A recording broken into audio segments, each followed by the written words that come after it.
We're just gonna jump right into it. Okay. Are you ready, rock and roll? Hold on, let me see. Let's do it. Good morning to all. I just want to let you know today is May 15th, 2022, and this is Diversity in Dentistry's Accountability Call. And we're so excited that you are joining us today because we have a wonderful, wonderful, wonderful guest. Not just my classmate, not just the doctor's doctor, but one of my brothers are able to join us today, Dr. Jameiko Harvey. So I just want to say welcome. Get your pen, get your paper, because he's going to drop a lot of gems on us today. He's one of my mentors. He's one of my, not just one of my classmates, that was just one of my brothers, but somebody that I look up to, and I've been able to learn from him for the last almost 11 years. So I just want you guys to get excited, get your pens and paper ready, and I just want to welcome Dr. Jameiko Harvey. How are you doing this morning? Hey, thank you for having me, man. Thank you. It's a blessing. It's a pleasure to be here with you. All right. Well, man, we're going to jump into this, man. The reason why we have this call is because for all the mentees that weren't able to get a mentor, we decided to come up with this accountability call. And so with Dr. Highshaw and myself, we were like, what can we do? And so we decided to have this call early on Sunday morning for individuals who are serious about their careers. Yeah. And so we decided to bring you on. And so we're going to jump into it. Give us your outlook. You were in college. Tell us how you decided to get in dental school and run it from there. Start us from there, if you don't mind. All right. I mean, the road for me started back when I was in high school. As a kid growing up, I didn't really have I didn't even know what a mentor was, or getting any type of guidance. I didn't knew any type of professionals. I know I was in high school. I was a good science student. I was a good technical student. I was also a good athlete. I would expect. In fact, when I graduated from high school, I was the athlete of the year, and so I thought my career was headed down the path of me being, in line with competing with Usain Bolt. So I thought that was going to be my destiny. But until I met my third form science teacher, and she was like, "Why don't you become a dentist?" As I can't remember if you mentioned, but I am from Turks and Caicos Islands. It's a small island southeast of the Bahamas, British territories, and population a little over 40,000, give or take. But we don't have a lot of healthcare professionals, and we probably at the time when I was in high school only had about one dentist. And so my teacher told me to look around. He said, "You're good at science. Why don't you choose dentistry?" And me, at first, I'm like, dentistry. I'm like, okay, let's go with it, And so I chose dentistry as a path, and I continued on that path all the way to Meharry. Wow. Wow. Okay. So wait a second. Let's run this back. Were you in high school or college when your teacher told you about it? I was in high school, and I actually, I was in high school. You guys probably call it like grade 9, 10, around that area. So I she told me, she said, go and do dentistry. And I said, okay. And I started figuring out, okay, I'm going to stay on the science path. I'm going to go, I went to the Turks and Caicos Islands Community College here. I did that for about 3 years. And then I moved from the Turks and Caicos Islands Community College to Nova Southeastern University. I did 3 years at Nova Southeastern University before applying to dental school. Okay. Well, I didn't know if you stopped, you're gonna keep on going. All right. Well, that's good. That's good. That's good. That's what we're here. So you are from Turks and Caicos Islands. Your teacher said out the blue, choose dentistry. You're like, okay. You're a scientist. You're a technician. You're an athlete. Yep. And then you go to Nova. How was your transition from being an island boy at the time, not an island man now? You hold it down. But what was it like going from the islands into Nova Southeastern, starting school? It was definitely a culture shock because I went from my community college where my science class was 5 students, and I went to a university, one of the largest universities in South Florida, to a class size of about 300. Yeah, I'm looking around and I'm like, dang, there's a lot of folks, and you're in class, and the first time I've had a professor just came in class and just started lecturing, and I'm like, okay, what do I do? Do I start writing? What do I do?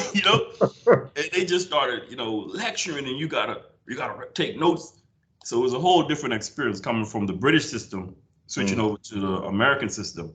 Of course, I like the American system a whole lot better, but I had to actually understand the system and realize, okay, what you need to do in order to be successful.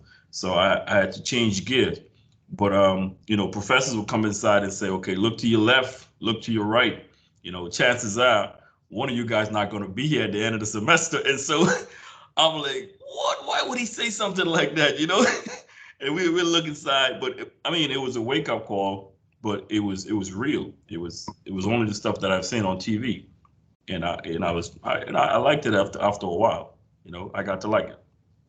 So you said, so what's the difference for all those that don't know? What's the difference between the British system and the American system? Well, I know with the British system, we go through a process where we do a lot of Caribbean external examinations, CXCs, GCs, versus the American system where it's more SATs and courses like that, which I had never done. And so when I transferred from the community college, I actually did a general studies in biology.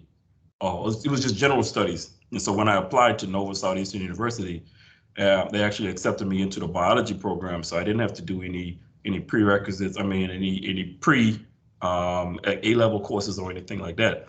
They just accepted my courses from my community college and exempt me from a few classes. Okay.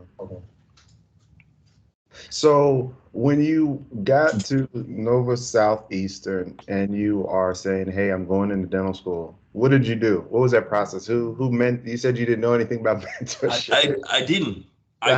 So how do you have Paradise Smiles behind you? Man. Give me some insight on that. You're in college, coming from a whole completely different system. You find yourself in North and Southeastern. You're in college. Give me some insight. How did you navigate that path? Man, I just knew that I had to make it. I traveled all this way, and there was a lot of kids around me, and I didn't want to be one of them that didn't make it. I didn't want to be one that didn't make it. So I studied. I studied a lot, and at the time, my girlfriend, which is now my wife, actually, she made the journey with me. Okay. And so we were like, we studied a lot. We worked hard, and I would always do more than that was asked of me. And but I didn't know exactly how the process worked in terms of getting to dental school until like my last year when I was doing I remember it well. I was applying. I was doing a chemistry because I'm a chemistry. I was trying to get a minor in chemistry. So I finished with a major in biology and a minor in psychology, but I was trying to get a minor in chemistry just to diversify myself. And all the other students, they were applying to medical school and dental school, and I'm like, okay, which school do I apply to? And so I was just listening and hearing things, and folks were saying like, "Well, I'm applying to this school. I'm applying to Nova Southeastern. I'm applying to Howard." And so as I hear these names, then I go and search it up, and I'm like, okay, that looks like a good school. And then when I heard the name Meharry, and they were like, "You're not gonna apply to Meharry?" Probably because it was some of my friends from South Florida, and they were like, "You're not applying to Meharry." I guess they were expecting me to apply to Meharry. And when I went and looked up Meharry, it was actually one of the last schools that I looked up. And then I applied, and they called for an interview right away before the schools that I even sent application to first. And so I said, wow, I had to give this school an opportunity. And then that's when I went on the interview, and I'll speak more about it later, but the rest was history. All right. So I'm taking some notes down. Because once again, this is for individuals who are in college, on that path to going into dental school. They're courting dental school, and then they get into dental school, and then they come out. So one thing I would like to do is highlight some gems that you're dropping down. So you came from North and Southeastern. You had you decided to major in biology, minor in psychology, right? Yep. And then you didn't come by yourself. You had somebody to help you on. Yes. You had somebody to help you out. All right. Your girlfriend, Shenika, decided to come down with you. Now your wife. So you got that. So check. And then you were just like, yo, I don't know what I'm doing. Is that right? Yep. And you said, you know what, I'm going to get involved. You had the right people around that were going in the same direction that you're going in, right? Yep. Because this is important. I just want to make sure I'm doing this right. Yep. And then you said, I'm going to figure this out. So you came down here, coming from a different island, and said, I don't want to go back to where I once was. Exactly. And then you said you decided to do more work. Exactly. I just work out. I work my butt off. No, I like it, man. Because some people, they just everything's given to them. For the individuals that don't know,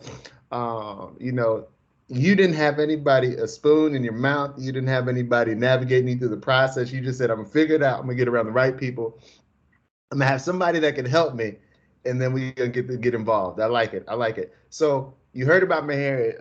I didn't even get that opportunity to get an instant interview like yourself. So,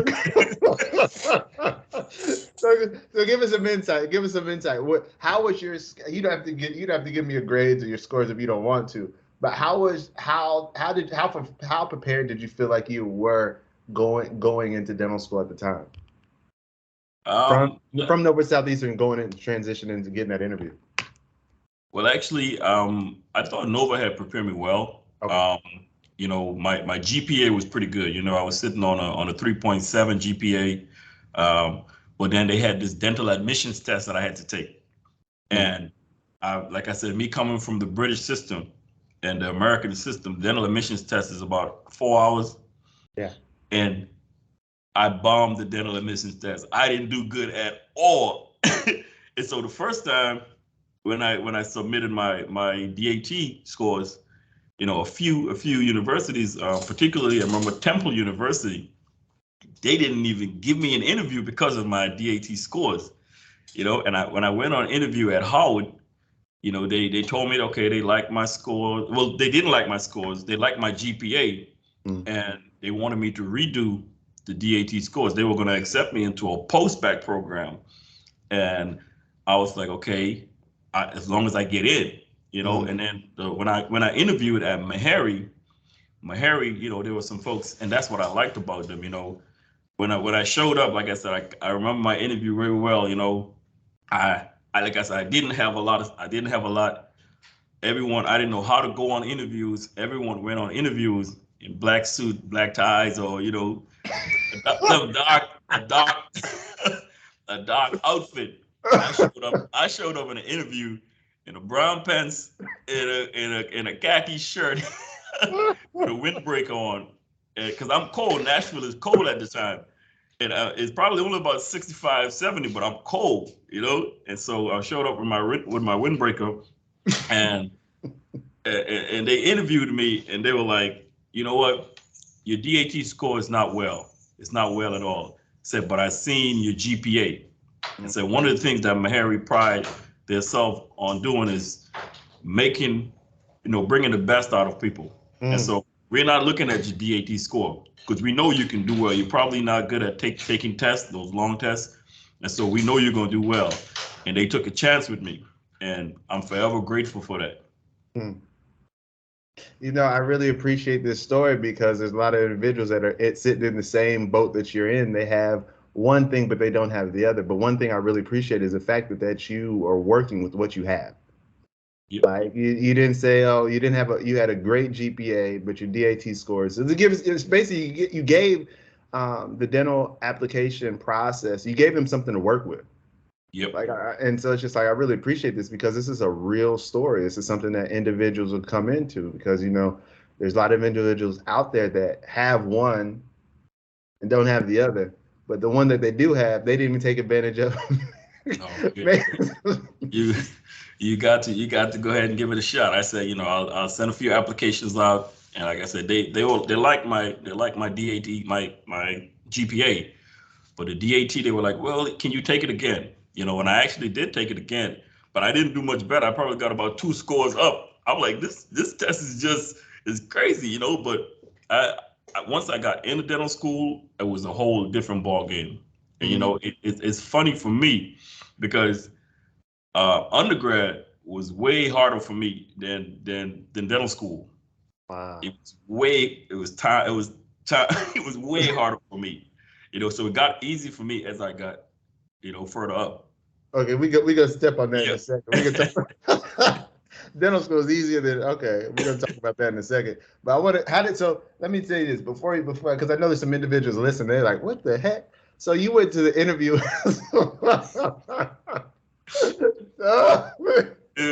Yeah. Help me understand. How did you feel when you saw people dressed up like you I was like, dark man. and you up there windbreaker? I hope everyone said no. I was like, man, they're not gonna accept me, man. Mm. I don't even belong here, man. I don't even know the dress code, you know. And it was funny, man, but it was a learning experience. And I mean, I learned a lot at my time in the US. You know, I learned so much, and I am grateful for that, you know, and I've been applying everything I learned since I returned to Turks and Caicos. All right. So you let the cat out the bag. You said you went back to Turks and Caicos. Some people they get the education and leave the country and never come back, man. They get back. All right, we're gonna touch on that. We're gonna touch on that. All right. So you said earlier that dental school was easier than college. Now this is no Southeastern. This is down in Florida. Yep. Give us some insight on that. What do you mean easier?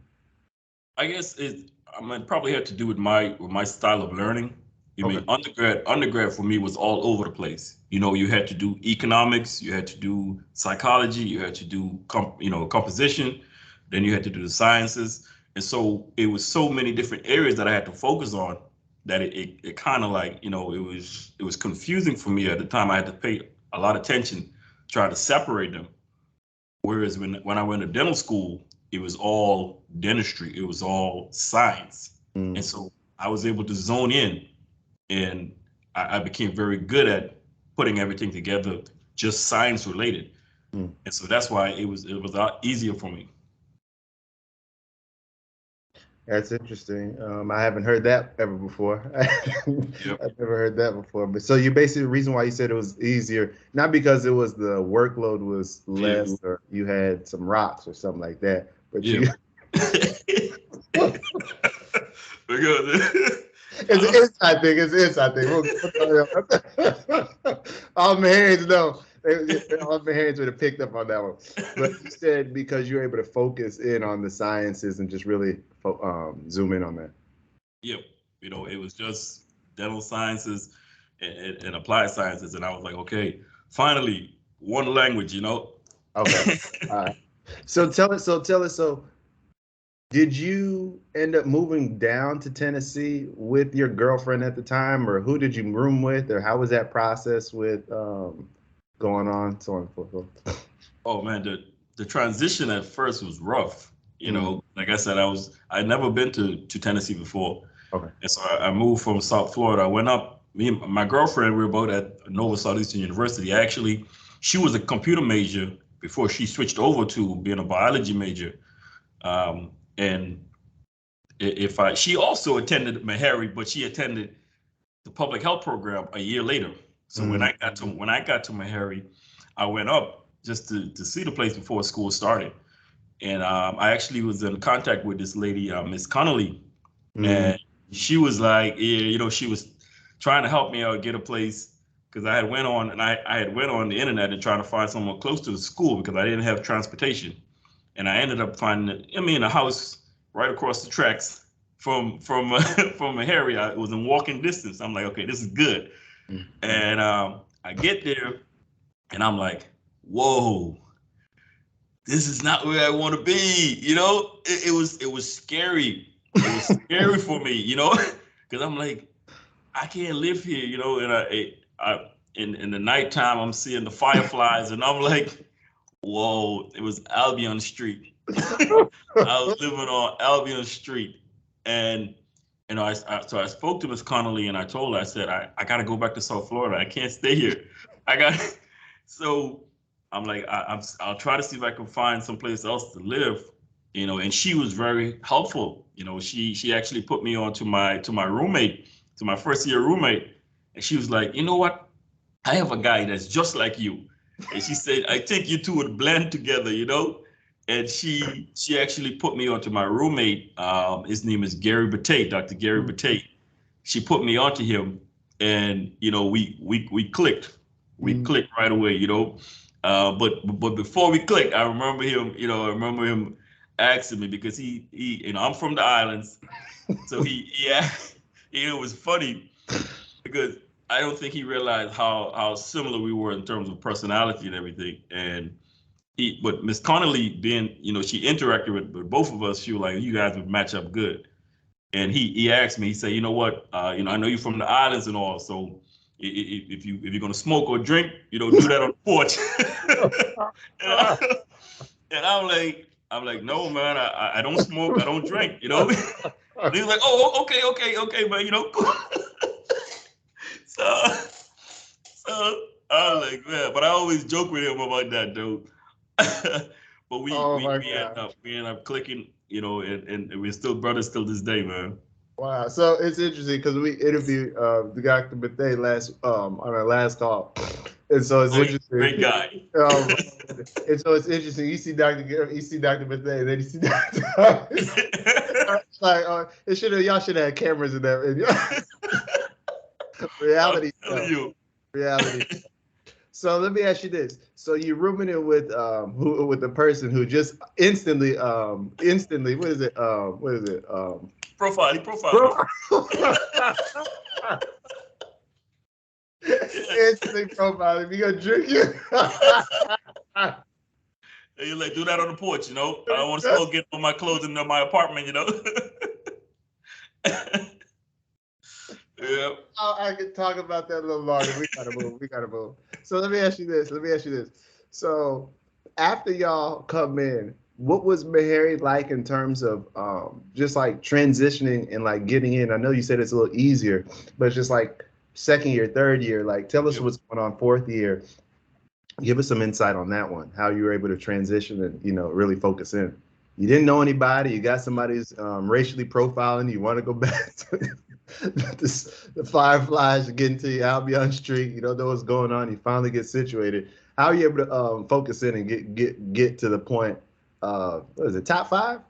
I got to drop that in there.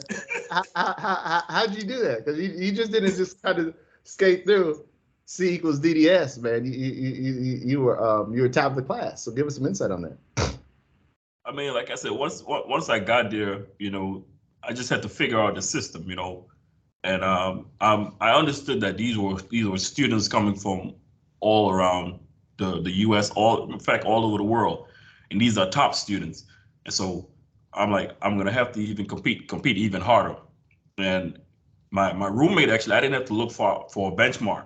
So one of the things I like to do is, you know, find out who's the smartest guy in the room, and you know, and I'm gonna try to get to his level. You know, if I'm at his level, I'm at a good place. And so my roommate was actually pretty brilliant, man. He's a very smart guy. You're talking about Dr. Gary Batay, right? Dr. Gary Batay, oh, very smart guy, man. You know, I met a lot of bright people at Meharry, a lot, including yourself. And you know, I'll mention briefly why I chose you to be my student doctor, but we'll get to that. But I met a lot of bright people on there. But to speak about Dr. Batay, you know, I remember our first examination, gross anatomy examination, because you know you had the theory part and you had the lab part, and so we get our examination grades back to theory, and I think maybe about 70 to 80% of the class failed that first exam, you know, and I got like I think I had maybe like a 56 or something like that. And Dr. Batay, you know, he had like an 86, and I had already told him, man, I'm going to use you as my benchmark. And he was like, you know, he's real funny. He's like, hey, Jay, man, I think you got to get a new benchmark. I don't blew you out the water. And so I'm like, damn.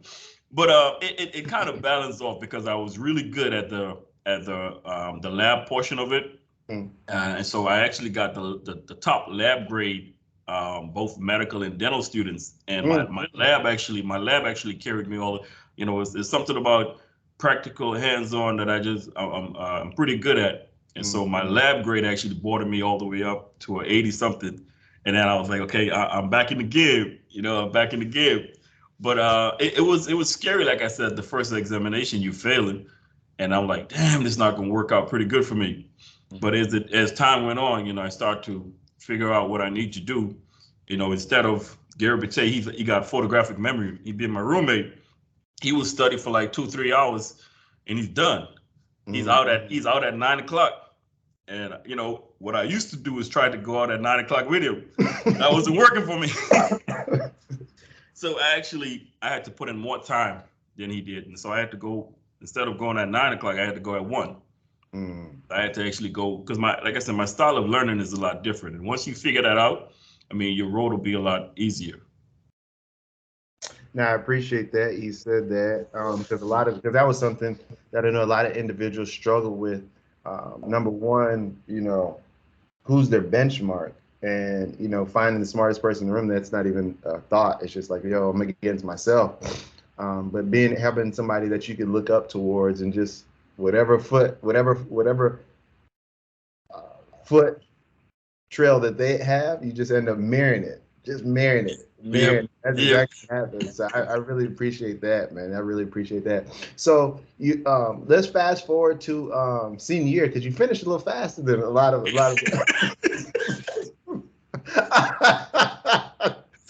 you figured this thing out real fast, because you figured it out. You're doing more work. You're getting you have a bad grade, then you jump all the way up. You luck up. You're getting racially profiled by your classmate. It also looks like you can racially profile him right back. right back. Not as smartest person in the room, and then it's just like it's on. So give us some more insight on that. Yeah, I mean, like I said, I figured out that how to put the classes together and what the time I need to put in. Like I said, I realized that, I mean, it was different for me because it was me coming from an island, and I felt like I had more pressure on me because I was representing a whole country. And so I had to really make it work. And so what I did, actually, a lot of the summer breaks and midterm breaks,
All right, so you paused out at, you know, you were talking about the midtime breaks.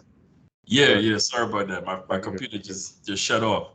But yeah, as I was saying, like during the midterm breaks and summer breaks, I wouldn't have the opportunity to just drive home or, you know, fly home.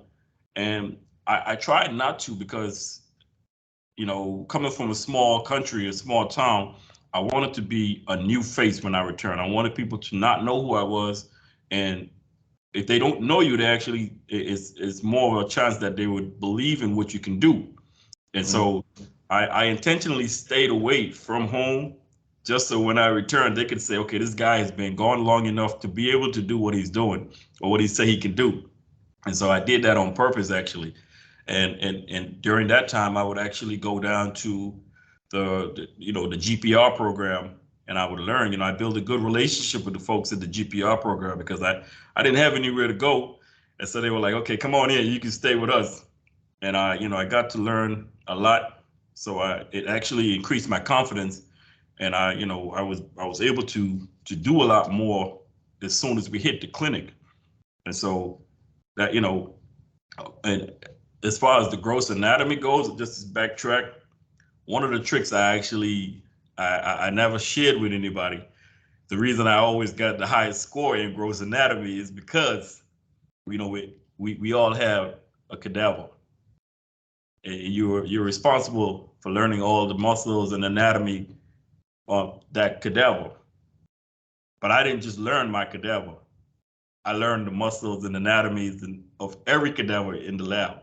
Oh, really? Okay. And so when it was time for gross anatomy exam, you could put me in front of anybody or any cadaver, and I was able to pick out the same blood vessels, the same muscles that I picked out in my body, because it's different. As you know, when you're in there, everything looks different on a male versus a female, on a small person versus a fat person.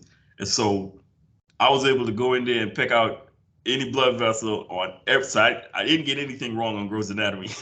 Wow.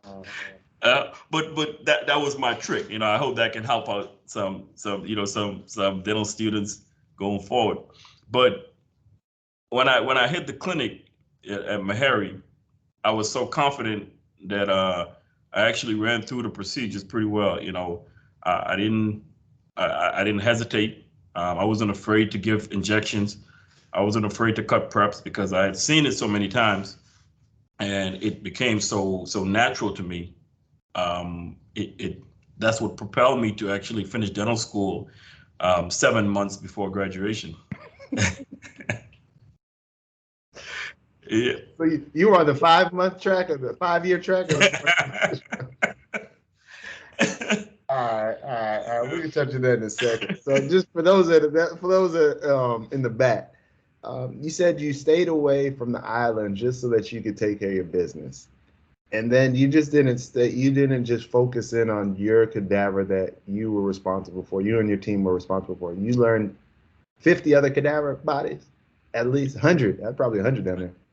It was because they had us grouped in about 6 to 7 persons to the cadaver. So I learned about 20 to 30 cadavers, about 20, I would say. Yeah, but still, it got to become so easy because I'm like, this is different. This nerve looks a lot different over here than. I'm like, oh, this is gonna get a lot of people. I'm like, yo, wrong. I'm like, but if you have to go back and trace the landmark, the origin to be able to really get it, instead of they would just stick a needle in something that looks like a muscle, but it's really a nerve, and I'm like, oh, they wrong for that, And so I just learned so many cadavers that it actually, it was hard for me to get anything wrong. So it's interesting. We're gonna open up some give y'all some Meharry terminology for all those that are going back. What you're seeing with Dr. Jameiko Harvey is a classic sign. It's pathognomonic for somebody who squeezes. Pathognomonic. So a squeezer. The definition of a squeezer is somebody who has good information and they don't give this information out. They hold it. They squeeze it themselves. And 11 years later, they got the bomb for individuals. Individuals are struggling. You heard the whole class is struggling. You just heard that. This is pathognomonic. This is pathognomonic for individuals. Oh man, you gotta get information. Man, sorry, we're not gonna hold that tree. we gonna move. Listen, I waited until the 10-year marker passes. You can't hold that on me, man. It's all right, man. It's out of it's gone. It's all right. All right, so you finished dental school 7.5 years early. 7 months. I'm sorry, same difference. Same difference. 7.5 months early. Then you talked about a GPR. For all those that are listening, GPR is just a advanced year, a 1-year residency, a general practice residency. It typically has to deal with individuals taking another year after dental school. It's excellent. If you're about to graduate, I suggest that you do it. You'll get a tremendous amount. Or if you like Dr. Harvey, do it in your senior year. Whatever. Just get it done. Just get it done. So tell us about, so what did you do after you graduated? What did you do? What happened next? Give us some insight on that. Well, like I said, after graduation, I mean, I guess one of the reasons I was so excited about getting through dental school quickly was I wanted to return home. You know, I had no interest, zero interest of staying in the U.S. I love the U.S., you know, but I just feel like, you know, I wanted to go back home and make a difference. And so um, after graduating, I returned to Turks and Caicos, and I actually worked for the government. And, you know, I was actually on a full government scholarship, and I'm grateful for that. You know, they paid for my undergrad and they paid for my whole dental school. So graduating, I didn't really appreciate the whole idea of student loans until I heard my colleagues talking about it, and you guys would always say how much debt you're in, and I didn't really understand that until, you know, I heard you guys say it, you know. But when I returned, you know, I had a lot of appreciation for the government, and I worked for the government for a year as a dental officer. And shortly after that, I was promoted as the chief dental officer for the country. And I actually, you know, I'm 1 year, I'm less than a year removed out of dental school, and I'm already actually I'm asked to do administrative work, which is full-time, manage the dental department for a country. And I think I must pause and say I'm grateful to Mahari because they actually prepared me to be able to handle that role, and I handle it well. And so I'm grateful for that. And that's what I say. I learned a lot in the U.S. And you know, I appreciate everything that you guys, you know, taught me. You being my student doctor, you know, I learned from every individual that was in my classmate because they did some things different. They did some things well. They did some things not so well. But I learned what to do, what not to do, and it made me a better person. And so after working for the government for as the chief dental officer, simultaneously, the government work here is more general dentistry, just basic drilling and filling, extractions. But I also had this prosthodontic skills and endodontic skills that I wanted to explore. And so I actually told the government that I needed to be able to work privately as well so that I could utilize these skills because I didn't want to lose them. And so after a little tug and pull, they did give me permission to open up my own private office. And so I did that in 2012. So simultaneously while working for the government, I was running my private office at the same time. You know, it's it's interesting, and I'm going to say this now. You are a living embodiment of the principle that I've started to follow maybe 4 years ago, and that is, be faithful over a few things, and you'll be made ruler over many. I like that. You are living. I like that, man. You are an embodiment of this principle, being faithful over a few things, and you'll be made ruler over many.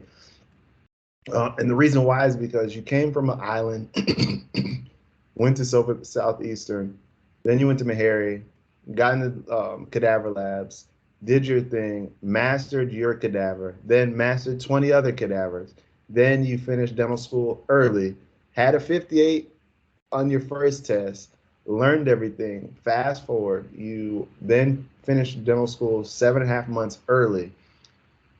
Didn't know anybody, didn't have any mentorship, anything. Now, as soon as you graduate from the island, from the country that you left, then they say, hey, we're crowning you, we're knighting you to take over this position so that you can look over this entire country. One day on the job.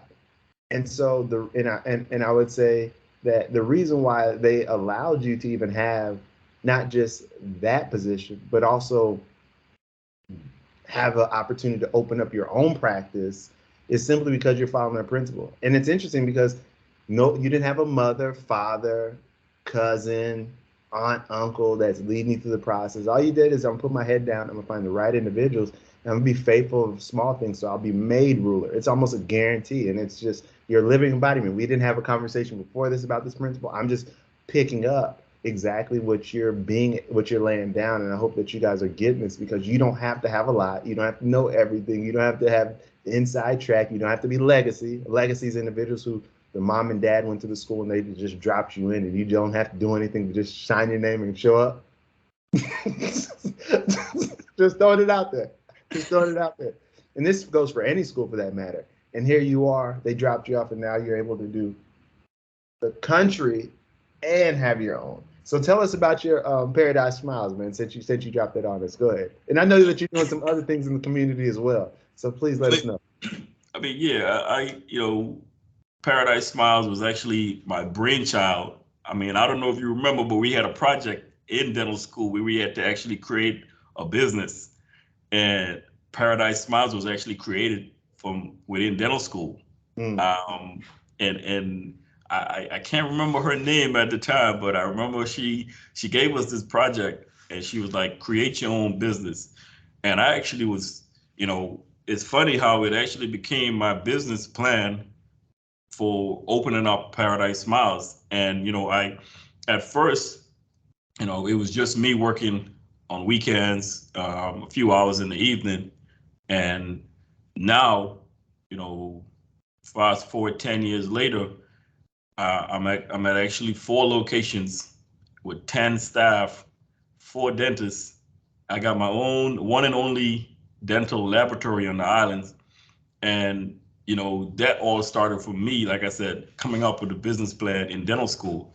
And I guess it was just, me seeing the need to be able to provide an opportunity for individuals once they return to Turks and Caicos, or whoever decided that they want to come to Turks and Caicos and work, because the dental sector here is, the options are not that great. And so when you come in, if you want to be a dentist, you want to work, you have one option. You work for maybe 1 or 2 private offices, which they might not have space for you, or you work for the government, which they might not have space for you. So I wanted to create an opportunity for whoever wants to come to Turks and Caicos to return, to have somewhere to work, to have somewhere to learn, and I enjoy teaching. And one of the ways I do that was through a program that I actually took part in at Nova Southeastern University, but it was actually mastered at Meharry. It's a clinic exploration program, and where you get the opportunity to go around and view different offices and different special work with different doctors. And I said, this is a great opportunity for me to go back to Turks and not just do it in the dental profession, but to do it in all the medical professions. And so I do have a program called Turks and Caicos Islands Clinic Exploration Program, which is a huge, the biggest mentorship program healthcare-wise in the islands. And it gives students an opportunity to go in, students from the same 3rd form, grade 11 that I was in. It gives them an opportunity to go and see the various healthcare professionals, not just dental. You go into a pharmacy clinic, you go into a medical clinic, a laboratory, and you get an opportunity to see and what these individuals go to on a day-to-day basis. And it opens your eyes as to whether or not you want to go down that path. And all of this I learned at Meharry. The first time I heard the word mentorship, or mentor, was at Meharry. When I interviewed the lady that interviewed me, a very nice lady, Dr. Lavelle. Wow. She said, "Who's your mentor?" Wow. I was like, "My mentor?" I had no idea what it was. I couldn't answer her. She said, "I'm your mentor." I said, "Okay." And she helped me throughout my dental school. She would give me advice, because herself also was from the islands. So I guess she could relate to what I was going through in terms of culture shock. She was like, "I'm going to be a mentor." And, she helped mentor me through dental school. And so what I did pretty much was took all that I learned and applied it to a program that I ran for the last 8 years. And students, I'm grateful, because I'm seeing products. As one of the students that actually went through my program a few years ago, recently got accepted into Tufts University in the U.S. And so I can see myself giving back and it's making a difference. And I can appreciate that. And I appreciate that, man. That's phenomenal. Once again, you start at the same spot. So you started in the same spot that now you're providing opportunities for individuals to just walk your path. I mean, that's phenomenal because you could have just said, hey, I got this job, I got these practices, I got all these doctors working for me. I'm gonna sit on this island, just like that, just like the sign behind. And just like Gary would say, if you're gonna smoke, smoke outside. But you're like, yo, I'm not gonna serve myself. I'm gonna serve others. And man, to have Turks and Caicos exploration program starting the individuals off. You've created a legacy, and I mean, I can't imagine what that student that has entrance into dental school at Tufts and what their life is going to be like, how much easier their life is going to be, all from somebody who had no clue what they were doing and just decided to say, hey, I'm gonna put the work in, I'm gonna get around the right people, and we're gonna make this thing happen. We're gonna make this thing happen. So man, I really appreciate that. And it's interesting because, you know, we keep on saying Meharry. Meharry Medical College is, its motto is worship through God through service of mankind. And I carry that. And you are a living embodiment of what that looks like. And so, man, I'm appreciative. I'm honored and I'm humbled to have you as an individual who is practicing what they preach, but then also not just practicing, just preaching to say, hey, yeah, this is good, this is good, this is good, but actually have some manifestation of not just what's worked for you, but now you're creating a legacy for individuals for the last 8 years. And so I want to say that's phenomenal, man. That's phenomenal. So, man, we're about to wrap this thing up, man. Anything that you want to say? How do individuals come in contact with you? How do individuals? Sounds like you were recruiting individuals to come live on a beautiful island that has blue water. Well, there's nothing wrong with that. It's blue water. Doctors that are wanting to come out there and work, and individuals that want to donate to the cause of the Turks and Caicos exploration program. And how do they reach out to you, and how do they learn more about you? If you want to leave I mean, I'm on Facebook. I'm on Google. I'm Dr. Harvey in Turks and Caicos. If you search it up, there's only one Dr. Harvey. I'm the only local dentist here. You have a lot of dentists in Turks and Caicos, but I'm the only local born and bred. And my whole thing is I wanted to create an opportunity that our numbers increase. We need more medical doctors. We need more dentists. And I mentioned the story about my one dental student because there's very few of them. There have been other success stories of medical students, pharmacy tech, laboratory eye doctors, but I point out the dental persons because that's my area of, that's my profession. And so to be able to see someone actually go in and is going to be successful, I wanted to point that out. But they can easily go through my website. That's Paradise Smiles, TCI.com, and they can look me up. But Turks and Caicos, definitely, if they're in Turks and Caicos, stop by. You can ask any one of the taxi drivers, anyone they know, Dr. Harvey. And I guess part of the thing I like about being on the island is that it's a small community. So everyone you treat is like family. And so I enjoy treating people close to me because they can relate and they appreciate that because they know that, okay, he's doing it from his heart, it's genuine, it's not about the money for me.